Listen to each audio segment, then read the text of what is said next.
Judicial, which is founded by Zia Ansari in 2017, with the desire to share knowledge to maximum numbers.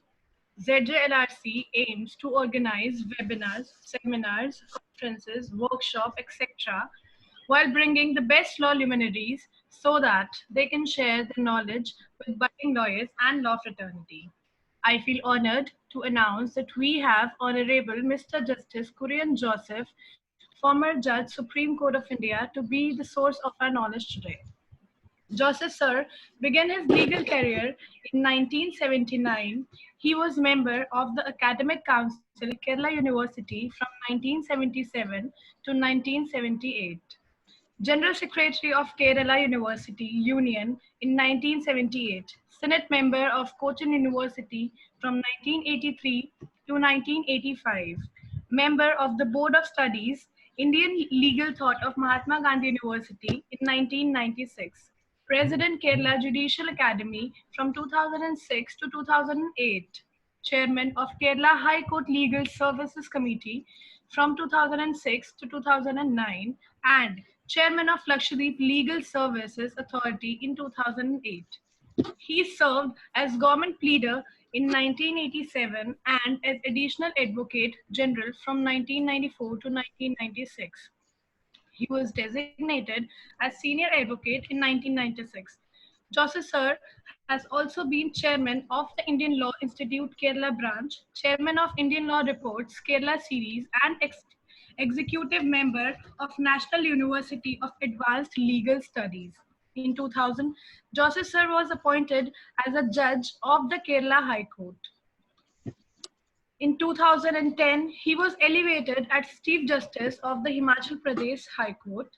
In, on 8th March 2013, he became a judge of the Supreme Court of India. Sir believes that people have high expectations of the judiciary and that it should play a proactive role to meet their aspirations. Now I request our founder, Mr. Zia Ansari, to please shed some light on our today's topic and welcome Honorable Justice Kurian Joseph. Thank you, sir. Good morning, sir. Sir, Good namaskar. morning. It's being honor. When you grow, seeing someone as your idol, and that idol is sitting in front of you and making you enlightened, you have nothing to do, nothing to say. Sir, I have grown up when I was a law student, and I'm still learning. So I have grown up seeing you, your ideologies, and I still follow your ideologies. I feel honored that you are here to enlighten us. Though this will be an interactive session, all will be allowed to ask question to sir. They raise their hand. I will unmute them to ask the question.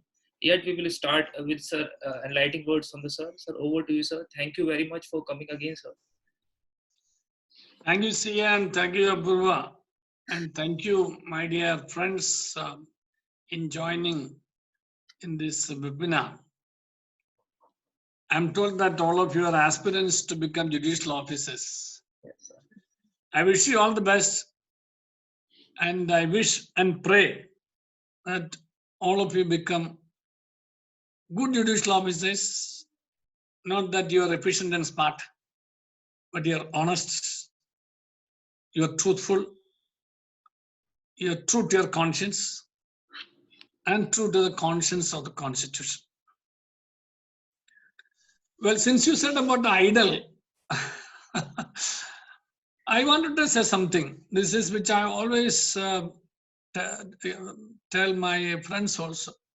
There's a famous speaker in Kerala. He was a former vice chancellor. He is Dr. Sukumar Azhikode. He's no more. One of his famous speeches, he said, the greatest tragedy and disappointment today is Yes. many of the idols whom we worship from far, when we become close, simply crumble. That unfortunately true in today's world, be it in any work of administration. And sometimes I honestly feel pained when it becomes true to our great institution, the judiciary also. Many of the idols whom we worship from far as great, as God, as divine, as wonderful, when we come close, Yes. Having said that, I know it's a little painful note, but Reality. I cannot but say that since you click the mouse on the word idol. Well, my dear friends, the world sees you, rather the poor Indian or the country sees you, your country would love to see you as an idol. And the same idol from far and from near also. Be the same. That's why,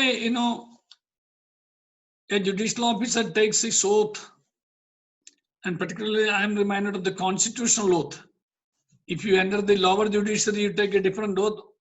But generally, the spirit is, you will uphold the constitution and the laws without fear or favor, affection or ill will.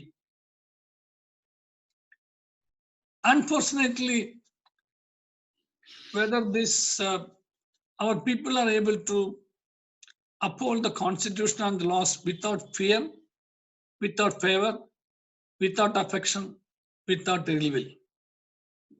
These are the core acid tests to test whether a judicial officer is an honest, truthful officer. He can be a smart officer. We will see many smart judicial officers. Country does not need smart judicial officers, according to me.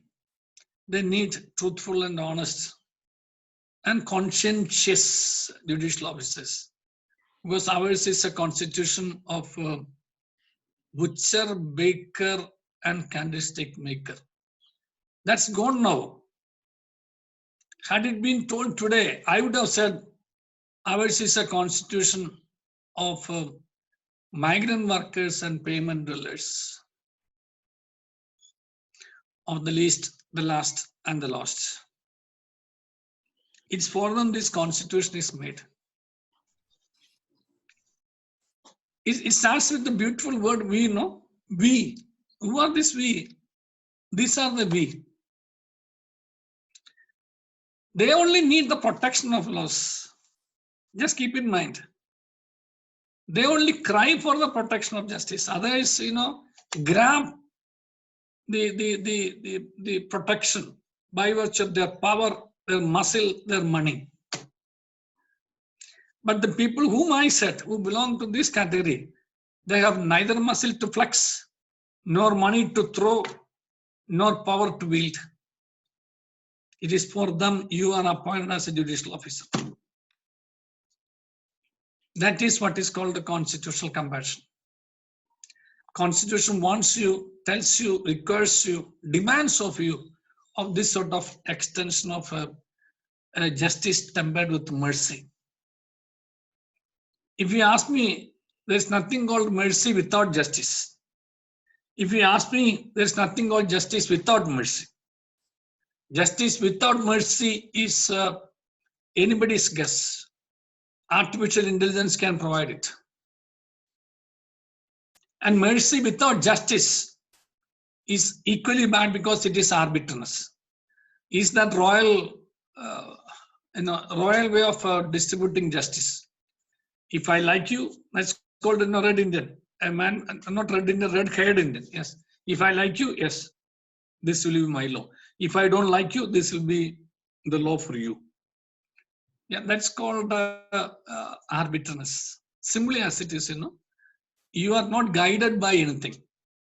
So being guided by a rule, a law, an order, a constitution.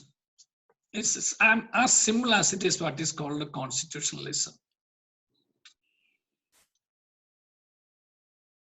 I don't have any liberty when I am a judicial officer to do what I want. My liberty is actually my privilege, and my privilege is actually my constitutional obligation to do what? To render justice. How? In accordance with the constitution and the laws made thereunder. How do I do it with constitutional compassion? I do it with the constitutional compassion when it does not matter at all before me. Who is the person before me? Who is the lawyer before me? what is the magnitude of the issue before me. All these are human factors, realities, I no doubt about it. But rendition of justice shall not depend on any of these factors. Whereas it should matter when you find somebody who has no lawyer to argue, who has no cloth to change, who has no voice to raise, who has no money to take a good lawyer, then you are his lawyer. You are his lawyer. You are their lawyer. That's why we call a guardian. What's the role of a guardian? A guardian is the one who protects the wards. As simple as it is. So if the people expect the constitution, the court to be the guardian of the constitution, well, it expects you to be the guardian of the people for whom this constitution is made. And are these people getting this justice? Are the people getting this protection? Are the people are people in a position to enjoy this justice? One reason I tell you, ourselves, judicial officers, if you are honest, truthful, bold, and righteous and right-minded, in the sense, justice-oriented and conscientious judicial officers, this country would have been different. This country would still be different. Even from the rank of the civil judge of junior division to the top Chief Justice of India. Well, I tell you, it makes no difference in rendering justice, whether you are in Supreme Court or in the High Court or in the District Court or in the higher judiciary or in the junior level. Everywhere you are actually dispensing justice. Please keep in mind, you are not distributing justice. You are only dispensing justice. There's a lot of difference between distributing justice and dispensing justice. Distributing is what you want to take and give to whomever you want, and whatever you please like, and whatever manner you want to give. Dispensation of justice is wholly different. It's actually in terms of the law. That's the whole difference. So when you become judicial officers, keep all these things in mind. At least this phrase of this old man crying before you on these lines. Having been in judiciary, having addressed so many judicial officers, still I continue to do this same thing. Whenever I get opportunity, I address judicial officers also. In National Judicial Academies, State Judicial Academies, etc. I tell them only this. It's not your intellectual capacity that matters. It is your judicial conscience that matters. And that judicial conscience is actually for interpreting the law, for rendering justice, and that justice is a merciful justice. That's the whole difference. And actually, I did not say about the Constitution. This is the constitutionalism. You have your fundamental duty, What's the first fundamental duty? Any of the aspirants, without referring to the Constitution, can you tell me? What's the first fundamental duty? Any person can raise the hand and tell so.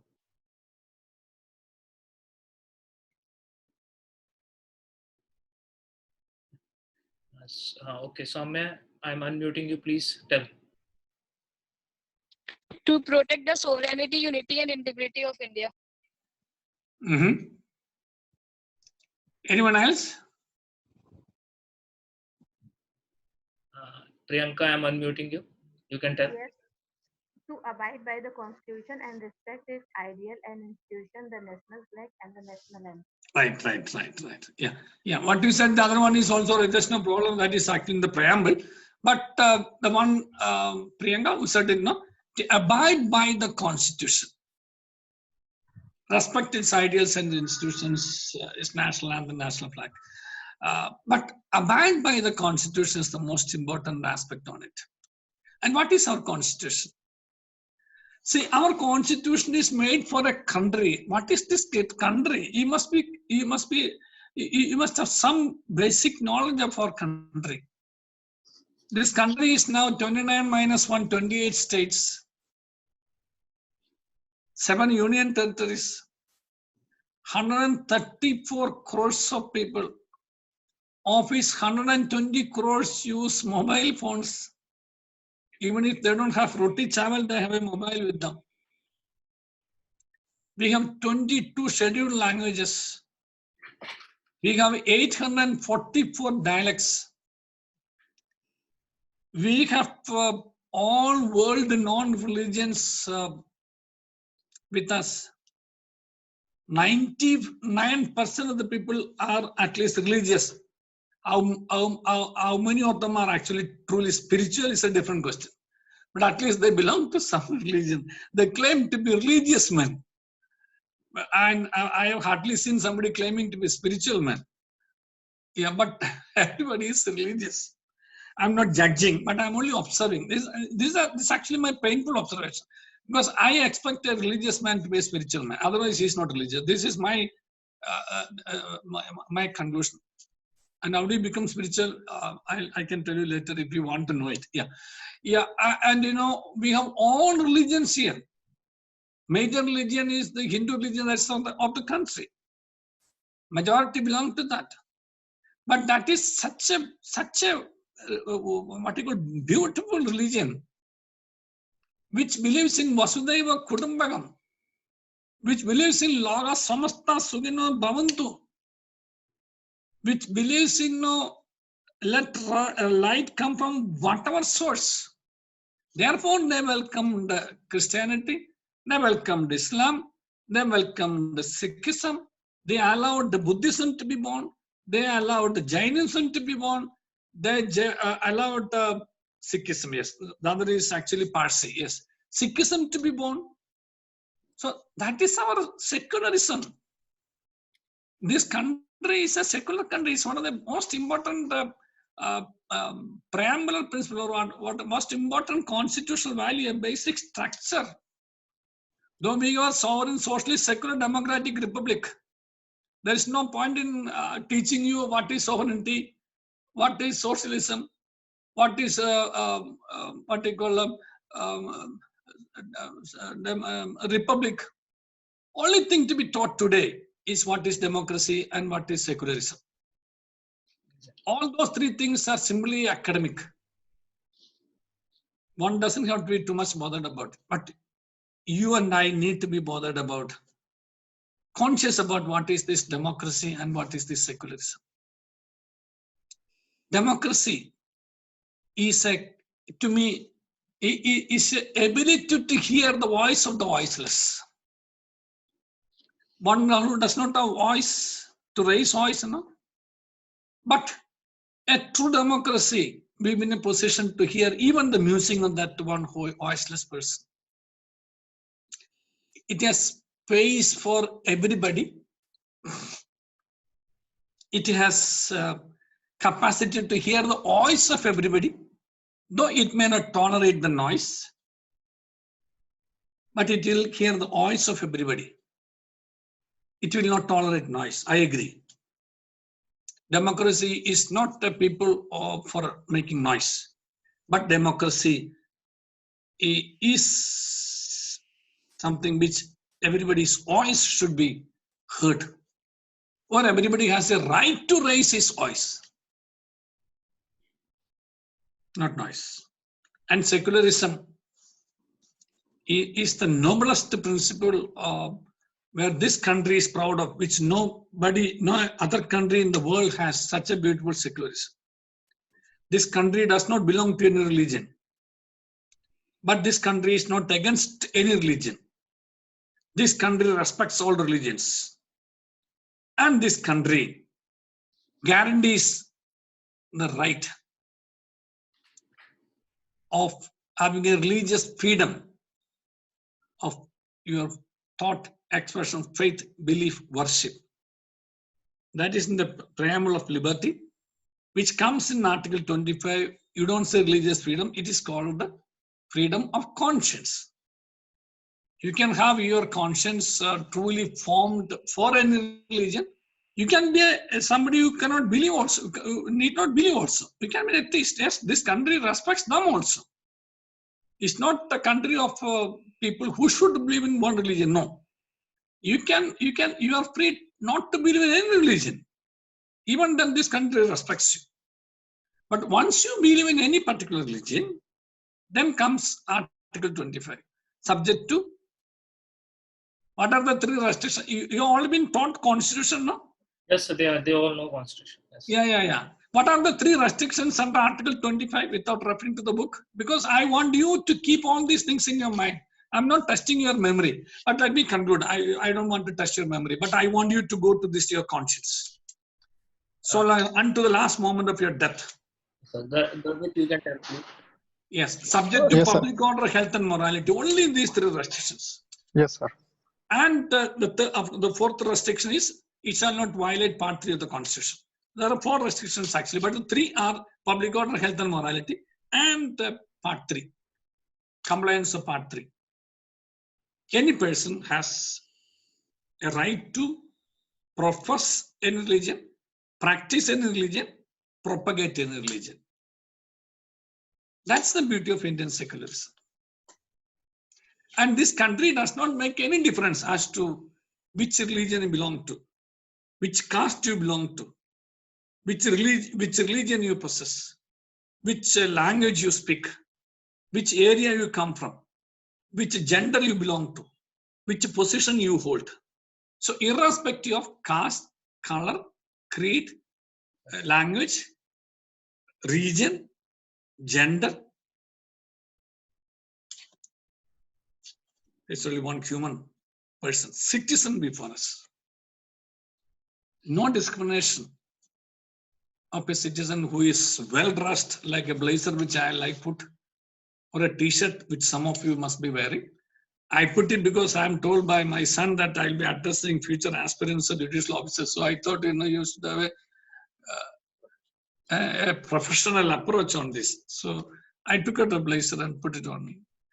So it makes no difference for a person who is before you in a court as to whether he is properly dressed, whether he has nicely combed his hair, he has a good lawyer, he's a good looking face, he's a girl or a boy, he is, speaks good religious words, good language, he comes from this state or that state, he belongs to this community or that community. Forget about that thing. You should be in a position to think about this casteism, communalism, and corruption. 3 C's, my dear young aspirants, I tell you.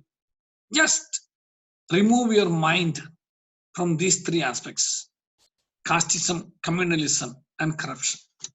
You will be wonderful judicial officers. And without, if you are able to get rid of yourself from these 3 C, you'll be wonderful. Even if you do not know IPC, CPC, evidence, constitution, whatever questions I asked, don't worry, you can take, where is the book? You can take a book, always refer. Don't think that a judicial officer is somebody who's an encyclopedia who knows all laws. No, you are not required to do that. You're always required, whenever the simplest provision, take, read, apply. You are not going to apply for appear in an interview once you're appointed. Once you're appointed, it's over now. So in the chair, you don't require your memory of how many provisions you have mucked up by heart. All that you need to remind yourself every day. That there is a beautiful saying of Mahatma Gandhi. I don't know whether you have been told. There's a quote about this quote. That's a quote of your conscience. It's called a superior court. The superior court of all these courts.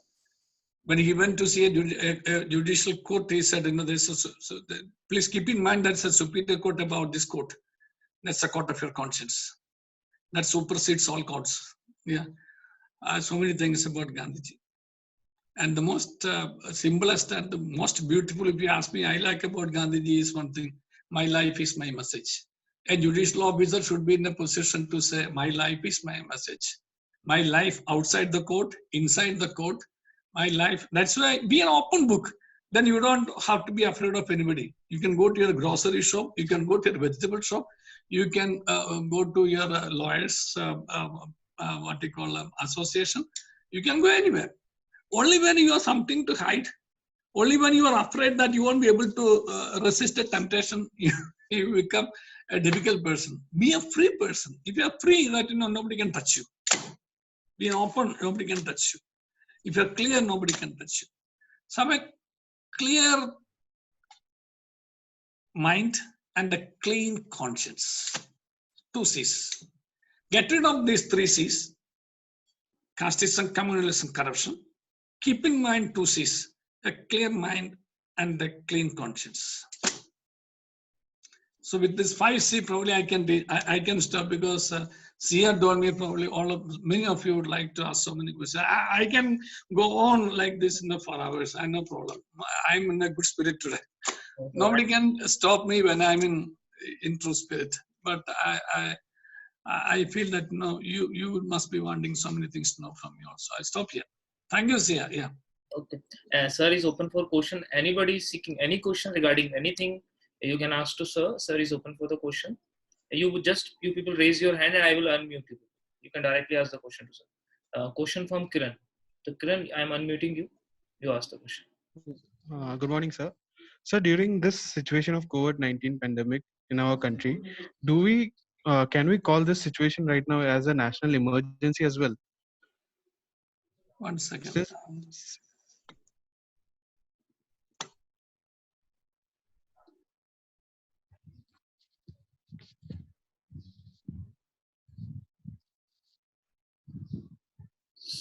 Just hold on, sir is doing something.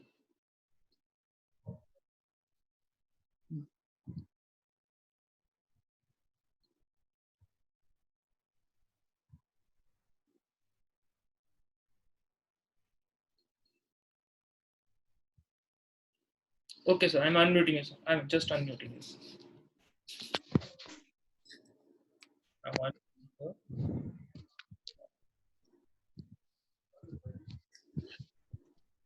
Yes, sir. Yeah, fine. That's fine. That's fine. I'm just checking my spotlight. I'm just checking my techie son. There's something wrong with the light. It's all right. Yeah.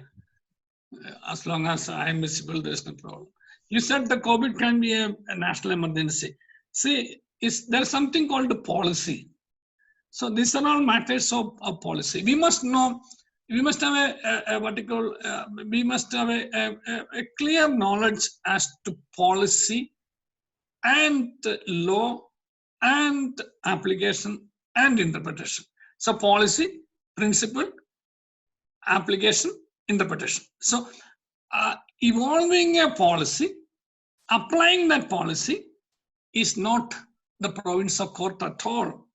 It's actually a province of the lawmaker and the executive.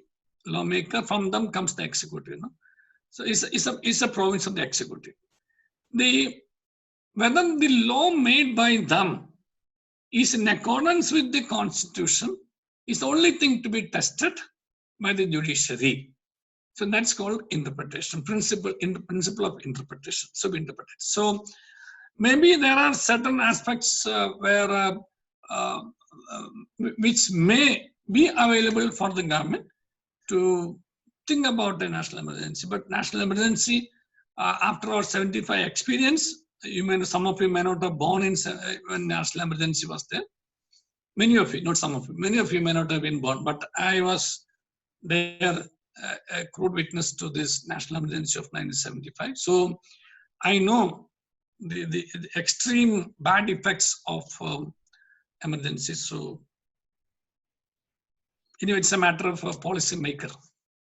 The next question is from Divyanshu. Divyanshu, you can ask the question from sir. Hello, well, let me just complete it. Once it is a matter of policy, court cannot look into the wisdom behind the policy. Court can only see whether the policy is in accordance with the constitution. And court cannot ask the government to evolve a policy. It is for, that is when we vote Our vote is for those people to elect such people who are in a position to evolve good policies. So we leave to them. That's why court cannot issue a mandamus. You know the writ of mandamus, no? Issue a mandamus to the parliament or to the state legislature to make a law, because whether to make it or not to make it is their absolute prerogative. We have no right as judiciary to advise, neither to advise them nor to direct them. That's why you always be prudent not to do that. But we always, sometimes we say this is an area where we lack a legislation. We hope and trust that the parliament or the legislature may make an appropriate law in this regard. Something like that. Sometimes we say, what is that called? What is that observation called? Tell people judicial activism, judicial review. What do you call that? No. As opposed to ratio decidendi? Okay, sir is asking, is it called ratio decidendi or obiter dicta? Yeah, it's something called obiter. Make your pious wishes. That's not. Yeah. Yes. Divyanshu, please ask the question. Hello, respected sir. Because we know that our constitution is a mixture of rigidity and flexibility, how far does this flexibility affect the decision of the judiciary during this pandemic COVID-19? Yeah, you have a beautiful question, but I'm pained that the flexibility did not appeal to the conscience of the judiciary, unfortunately. It was flexible. The court should have intervened because the court is the voice of the voiceless. But that voice was not heard. So it is flexible. It is flexible for the judiciary to say what the constitution is when the constitutional authorities fail to discharge their obligations under the constitution. So court has a duty to remind them that this is your constitutional duty. That reminder did not come, unfortunately.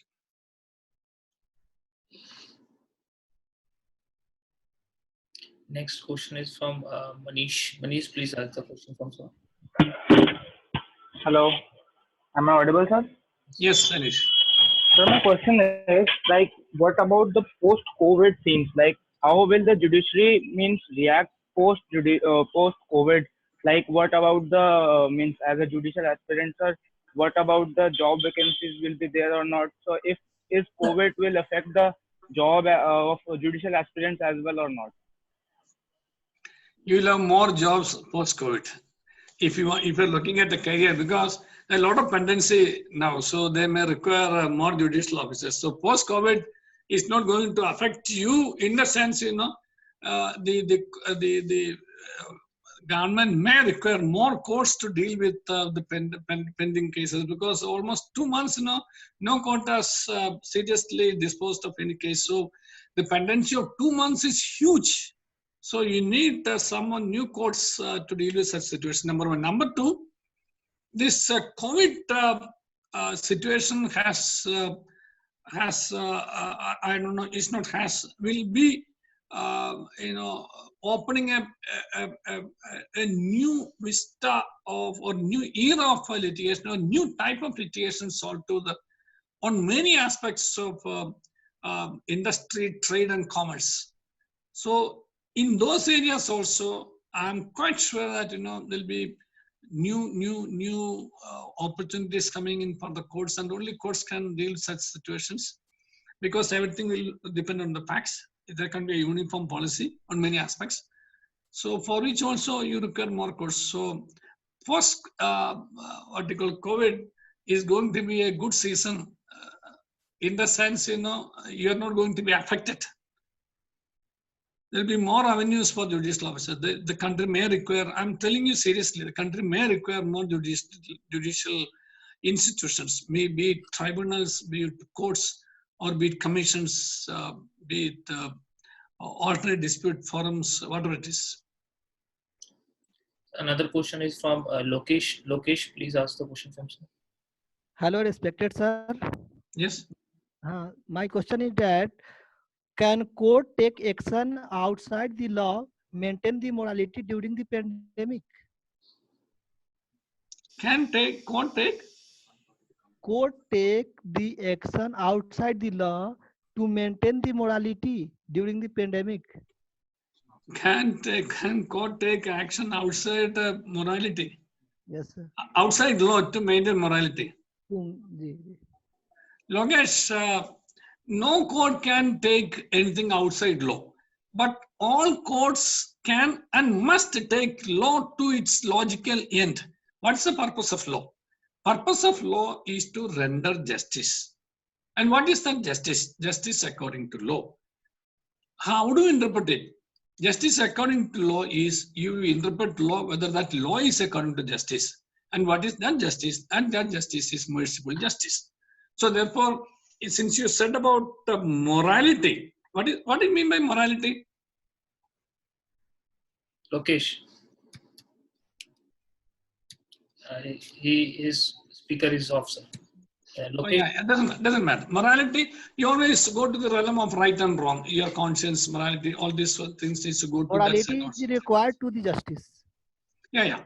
So therefore, see, though you don't have any power to take, to exercise beyond law, but you have always a competence. Power and jurisdiction are different.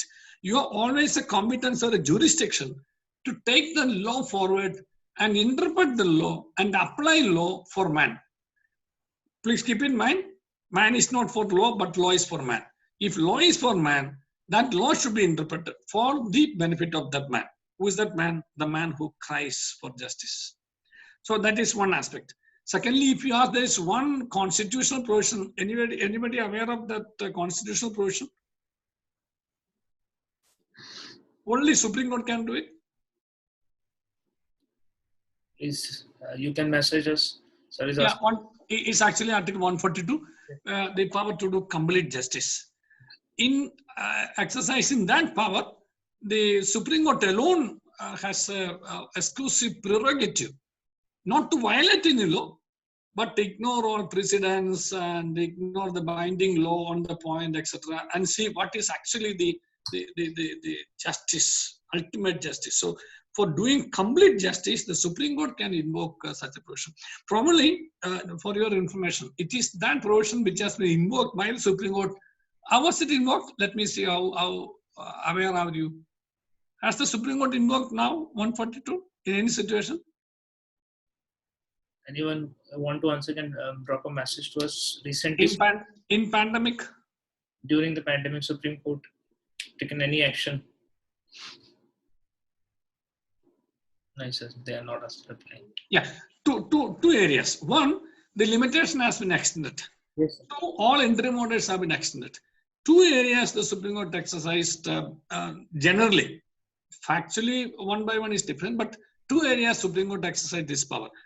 I'm not commenting on the merit of that exercise of jurisdiction, but I'm saying the Supreme Court in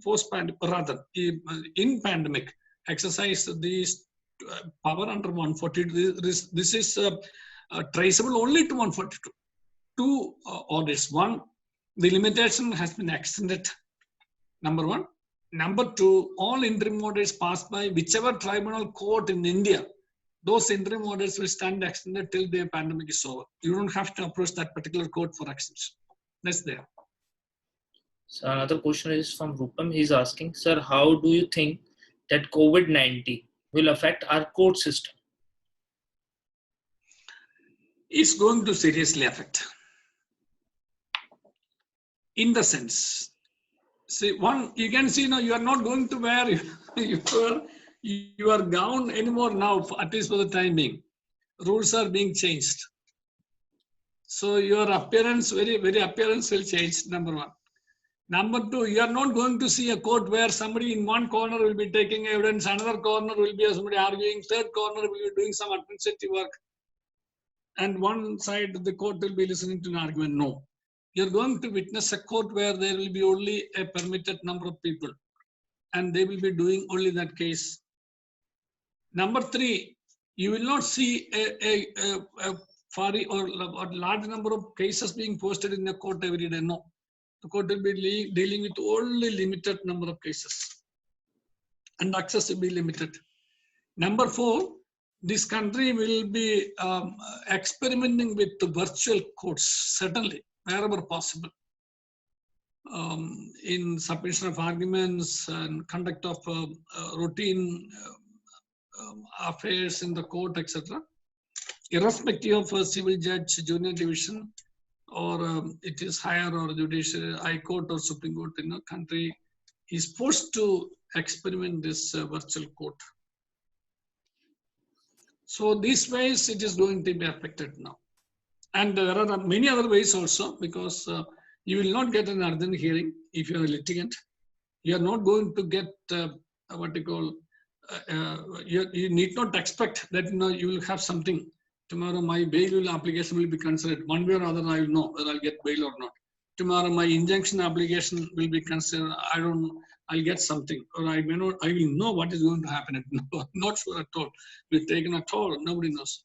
So this cascading effect of this pandemic is going to affect our administration of justice in the country, particularly in rural areas or urban areas also.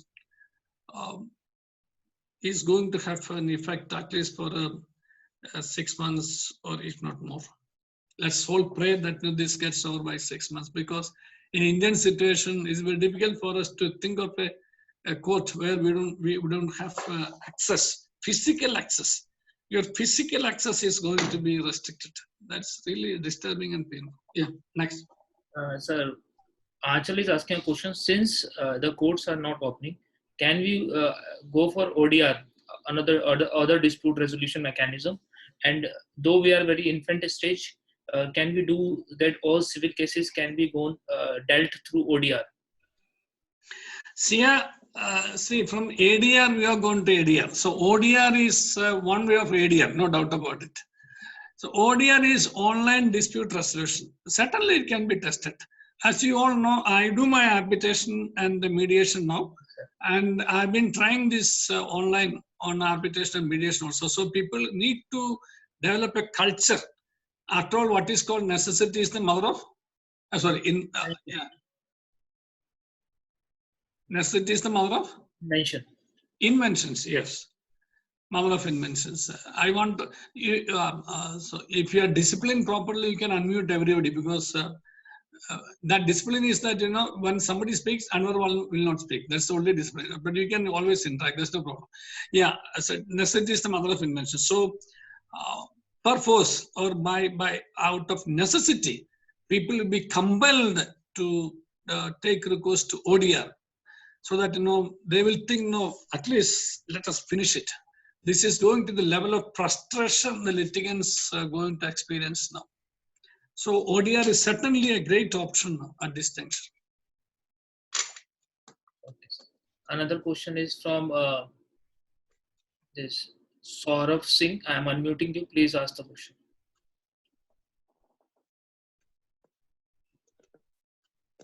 Saurav. Okay. Another question is from Anmol. Please, you ask the question, Anmol. Good afternoon, sir. Yes, Saurav. Sir, my question is related with PIL filed in the Karnataka High Court, praying that the state government should take action for the betterment of the standard laborers for their nutrition and standard of living by providing them food, shelter, and relevant things. But the court said that that prayer comes under Article 47, which is a DPSP, which is under DPSP. So it is not enforceable in the court. So, sir, my question is, don't you think that Article 21 is also involved in this? And isn't it high time that we take the cover of the DPSP, that it is not justifiable in the court of law to make a state government more accountable? I forgot your name. Anmol. Yes.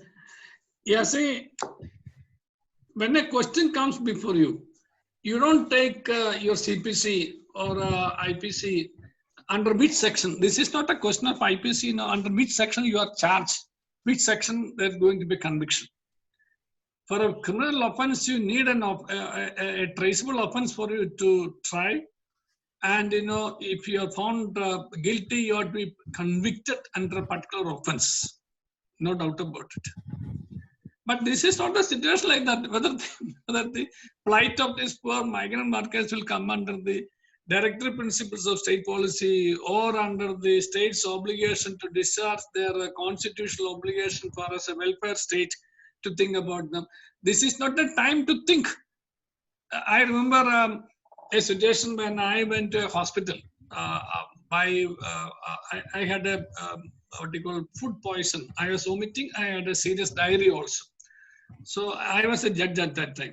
I went to a particular hospital. That hospital said, sir, we have to follow certain protocols. I said, I'm so tired. I need a little IV.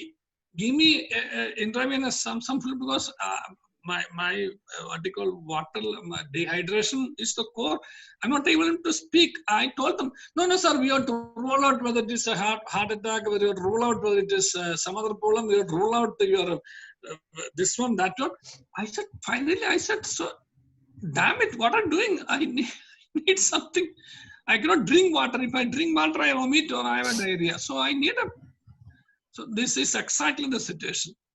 The moment these sort of people come with a cry, you're going to test whether this cry is out of your stomach pain or is out of your limb pain or out of your headache or out of your tooth, or you're not going to test that. You only know that there's a cry, and that cry is for help. And there's a beautiful definition for suicide. Every suicide is a cry for help. So it's not proper for a court to say this is DPSP, etc. Directory principles of state policy, court cannot enforce, no doubt about it. But court can always remind the state that is here, because it shall be, the directory principles, how do they start? It shall be the duty of the state. So if it is a duty of the state, it is the duty of the court to remind them that you have a duty. And if you don't do the duty, you do the duty. That's the whole difference about it. In a given situation, it's not for you to compartmentalize whether your rights come under, whether your issues take into which compartment. No, it's for you to ask them to act, and you learn and act to make them act. That's why there's a court. Otherwise, there was no need for a court. People should have gone for a dharna. People should have gone for something else, somewhere else. They come to court for the enforcement of their rights, for the protection of their rights, for protecting their self-respect and dignity. They are not coming to beg before you. They come out of their right. So that's why, even again, I am reminded of Gandhiji. He said about a consumer. What did he say to a consumer? Those who are aware of Consumer Disputes Act, let me ask you an open question. About consumer, what did Gandhiji say? Anyone want to answer the question? What do you mean by consumer? Gandhiji's word, exactly. Nobody. Well, anyway, just have some little bit of wider reading also. Consumer is the king. So the moment consumer comes before you, if you are a retailer or a wholesaler, you have to respect him as a king, because it is out of his purchase you are earning your bread. Don't forget that. So we judicial officers, we are called government servants. So if you are government servants, there is a master. Who is that master? Master is not the government who pays you salary. That's a mistake. Master is the people who stand before us. They are our masters, and we are their servants. You may remand him, you may grant him bail, you may convict him. It's not because you are somebody given to hold a danda. No. You are simply exercising a jurisdiction. That is why it's called a respected chair. You are not a respected magistrate. You are a respected chair. Sitting in that chair. That chair is a chair of a judicial officer. He discharges his duty, which is vested on him under the Constitution and under the laws, to do a particular thing in a particular way, in a particular situation. But of course, understanding what is the particular situation, understanding the particular manner, understanding the particular requirement. That is where you become an honest, truthful, judicious, conscientious judicial officer. So another question is from Shobnita, and very good question. Thank you, sir. We should. I was also hoping that this question should be asked. In this pandemic, what is your take over the migrant labor issues and public health issues, and how you will see that the suspension of labor laws and labor issues by state governments. So how you will do this, take this in the judicial perspective? Yeah, I dealt with it initially. Body listen to me. I said the judiciary failed to respect them, to protect them, and to help them. Exactly. It's painful. It's painful. It's really painful that the judiciary, that our higher courts, superior courts, not higher courts, superior courts, which deal with so many issues, are what you call silent on the plight of these poor people walking, starving, thirsting, and suffering. Good afternoon, sir. Dying, yes, dying. Good afternoon, sir. Yes. Am I audible? Yes, yes, certainly. Yeah. Firstly, sir, thank you so much for your insight on the concept of constitution and constitutionalism. The question, I thank you, Zia sir, for reciting the question. So my intake is that why aren't judiciary is not taking any concern, or what steps should stringent policy should judiciary take in regards to solve these two major concerns that is facing us? That is the migrant issues and health. Yeah. On this, see, everybody knows, there is a lethargy. So when there is a lethargy, it is for the court to remind them, to force them. Exactly. Yeah. So neither reminder nor any source of what you call compulsion is put on the people concerned to be concerned about these migrant and helpless people. Yes, but sir, even though judiciary has prescribed a certain pricings for the migrant workers for charging the medication, yet there have been states which are charging far more prices for the medicines, I mean the MRP, much more than the MRPs. So don't you think judiciary must compel here all as well for reducing the prices as for the migrants and for the poor laborers? Yeah, my dear sister or my dear daughter, I can call you daughter also. Definitely, sir. Certainly, yeah. Bring it to the notice of the court. Make the court act. I tell you, I had a beautiful experience while I was a Chief Justice in Himachal Pradesh. An Anganwadi worker from a far remote village came, a rustic woman. She does not have any support, but a small girl came with her. They did not have, they engaged the lawyer, but that poor lawyer also was not in a position to speak actually for them. But this poor girl, after some time, started weeping. I said, why are you weeping? Normally, nobody would ask. I asked, why are you weeping? Then she started narrating the story of this poor Anganwadi woman, which neither the lawyer was able to, nor this poor lady was able to, but this girl. And she said, it is me who brought her. It is I who told her that, there is a place for you in court. You will get your rights vindicated. You will get your rights protected. Your self-respect will be protected. So, sir, I am doing this work. I am also a mother. I am also a wife. But I do my little things like this. People around me, I assisted. So this is one lady I assisted. I started traveling with her yesterday. I reached today. I heard the entire story. After the case is over, I asked this girl, would you like to become a lawyer? Her name is Rita. Would be a lawyer. She again started crying. She said that she wanted, but she said she does not have money. On the bench, I said, I will teach you. I will give you money and I'll make you a lawyer. This is not to boast of myself, I'm saying, and I paid the entire fees. I made a lawyer. She's a wonderful lawyer in the state of Himachal Pradesh now. So I'm telling you, you people, you people such vibrant, youth before me, I tell you, take up the cause of others, Just listen this word. Don't move under a shade when there's a hot sun, but be a shade and provide the shade. Then only you become a true human being. Because when the hot sun comes, going under a shade is the tendency of an animal who does not have a heart to think of others. But the one true human being will always think of others and say, let me at least provide some shade. Let me make some shade. So be a shade and be a shade provider yourself. Thank you. Thank you so much. Thank you, sir. I'm taking the last question, sir. Last question is from Saurav. Saurav, I'm unmuting you. Please ask the You don't have to see. If you have the inclination, I have the time. Don't worry. I like that you have got out of your pandemic, because the 90% of your questions were pandemic. I was wondering, what is this pandemic affecting you? It's not the pandemic that should affect you. You should have. There's something else which should affect your conscience. I want you to think about those things. So if you want to ask questions, I'm really happy to be here to spend some more time. Yeah.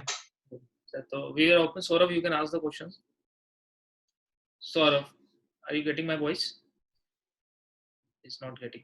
No, okay. Shivani, I am unmuting you. You please.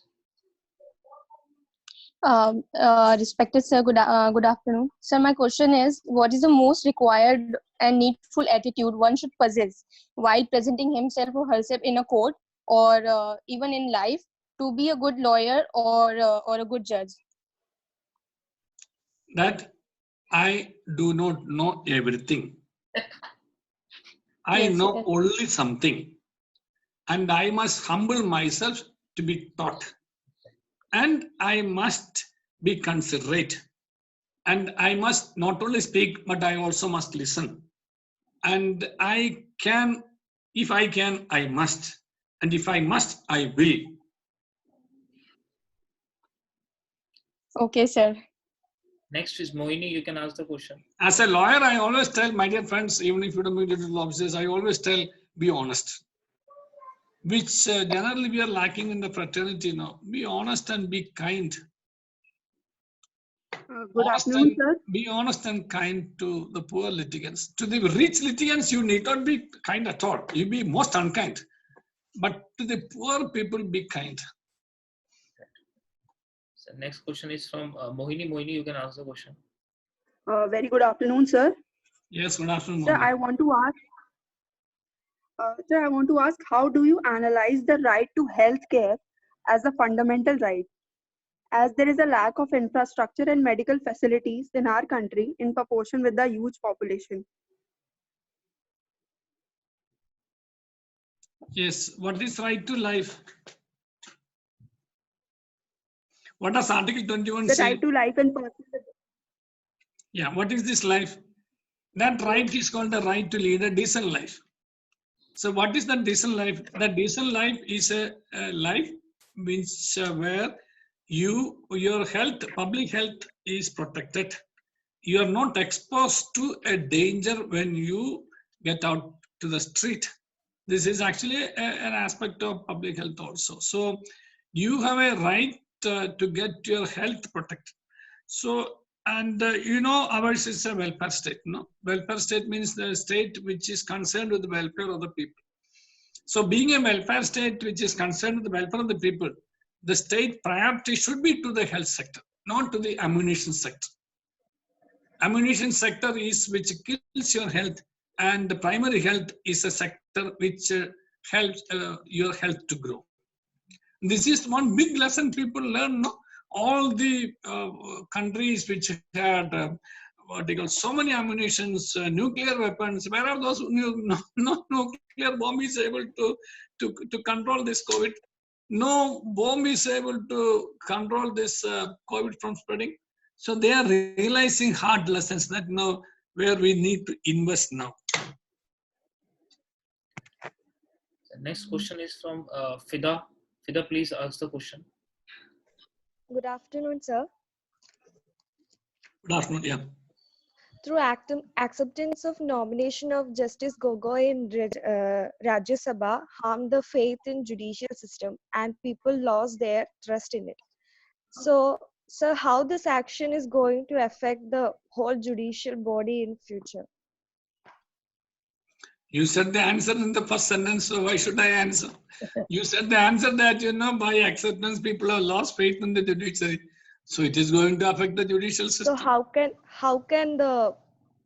can we regain the trust in it, judicial body? Yes, when things go wrong, you must speak out. Again, I have a beautiful sentence which I coined. the silence of the lawmen is more dangerous than the violence of the laymen. How many people spoke out when when Ranjan Gogoi, I don't have to call him Justice Ranjan Gogoi, he said he's no more a justice. He said he's Sri Ranjan Gogoi when he accepted his nomination as Rajya Sabha. How many people raised? So that's why I said in democracy, you have a right to express your opinion. So it should have come from the fraternity, it should have come from his colleagues, it should have come from the public. And why was he extended an appointment at all? That again is a wrong thing according to me, because that has shaken the confidence, what they call the trust in the people, the trust of the people in judiciary, because people think that, there's going to be a link, and there was a link. This is where I don't say that there was, but I'm saying, people start creating stories, telling stories, our institution, after all, these people are highly connected this way, that way. So the moment people say this, and that's the end of it. So it should be entrusted in the hands of such people. Do you want to hear what they call a small paragraph from Ambedkar? I'll read out.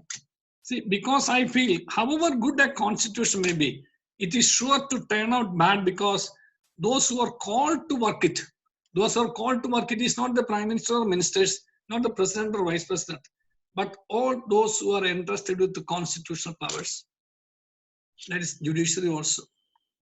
I swear in the name of God that I'll discharge my duties as a judicial officer without fear or favor, affection or ill will. I'll uphold the constitution and the laws. I'll respect the sovereignty and dignity of India and uphold the constitution and the laws. So, because those who are called to work it happen to be bad a lot. I slipped it. Bad a lot is actually, that came now. Actually, it is a bad lot. Maybe it is correct now. What I said is correct now. Bad a lot. So actually, what Ambedkar said is a bad lot. However bad a constitution may be, it may turn out to be good if those who are called to work it happen to be a good lot. The working of a constitution does not depend wholly upon the nature of the constitution. The constitution can provide only the organs of states such as the legislature, executive and judiciary. The factors on which the working of those organs of the state depend are the people and the political parties. They will set up as their instruments to carry out their wishes and their politics. Who can say how people of India and their parties will behave? Will they uphold constitutional methods of achieving their purposes, or will they prefer revolutionary methods of achieving them? If they adopt the revolutionary methods, however good the constitution may be, it requires no prophet to say that it will fail.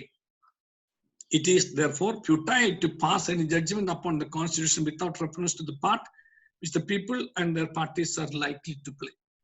So it is for us to play our role in the constitution. When you vote and when you become a truly democratic person, raising your voice, and when you become a constitutional functionary, when you show your spine, not to fall into temptations, but uphold the truth and the constitution, the laws. So when things, I can also tell you that, I don't know, so many things come to my mind. Dande, you have heard about Dande? Dande?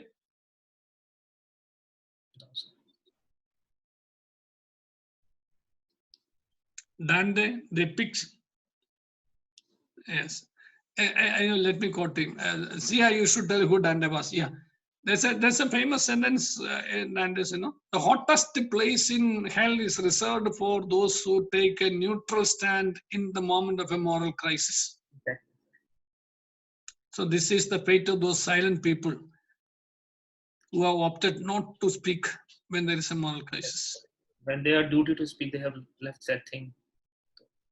There is a place preserved by God for those people. Jesus then is the hottest place in the hell is reserved for those who take a neutral stand in the moments of a moral crisis in society. Yeah. So one question is from my side. Is there any other faculty participating here? Yes, there are so many law faculties who are participating here. They are Okay. Okay, Sia, you're welcome. So one question is from my side for all. Actually, I have seen we study commentaries, we study books, we study bare acts. But what I have seen so many judges, and I have seen we more focus on morality and inner consciousness. And you also say this, and I have seen this. My father is also lawyer. He also talk about all this. But I want you to tell us what those books are there, which are more literature about law. So we don't know. We as law fraternities, law teachers, students, we are not aware. We are aware about commentaries. We are aware about books which are related to laws, but we are not aware about the books which are related to law literature. Like where Gandhiji's talk about law, Ambedkarji's talk about law, the great writers who are speaking about law. So we lack that things. We are not having that books in libraries. Though I talk to few judges, they give me advice. You should go for it. So I want you to advise us 4 to 5 books that make you more morally responsible person. Please, sir.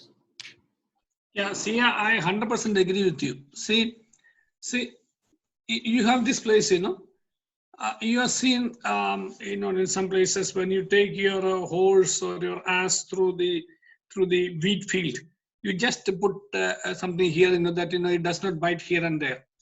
Well, for a judicial officer, he needs to know, because you are dealing with the law. What is law? Law is simply the mirror of life. So if you want to know what actually a concept behind law and what is actually a true justice in a given situation, you need to have a broader spectrum. A broader spectrum. If you need to have a broader spectrum, your specs need to change. You have a close specs, you read only like this. No, you need to know, as a good lawyer or as a good judge, you need to know what is the world around, how the common man thinks about law, how great men of law have thought about law, have they lived law. So once you get these experiences from those books, then your horizon changes, then only you become a learned man. Otherwise, you don't become merely because you are called a learned brother, learned sister, learned judge, you don't become learned.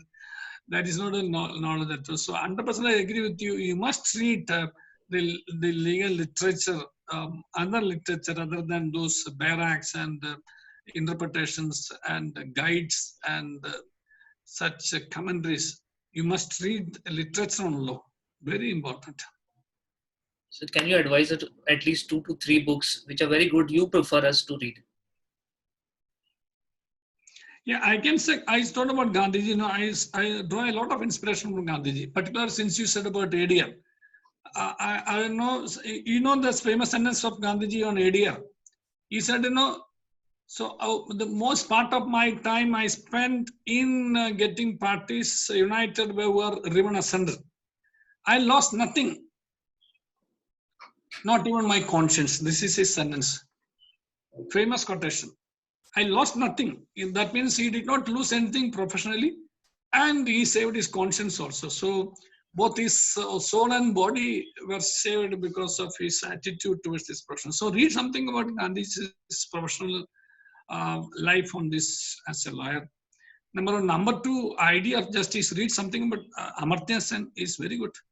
A lot of concepts you get. And if you actually very deeply study Salmon and jurisprudence, you will know a lot of law.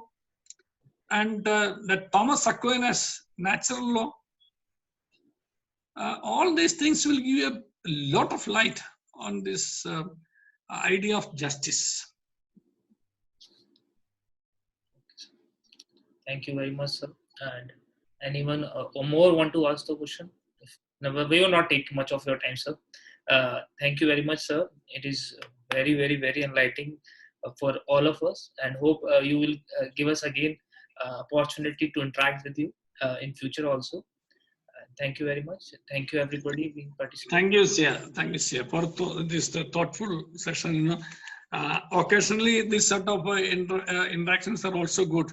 rather than your IPC, CPC, evidence, etc. All those are necessary because nobody, no judge is going to, at the time of interview, is going to ask you about constitutional morality. They will only ask you about evidence, etc.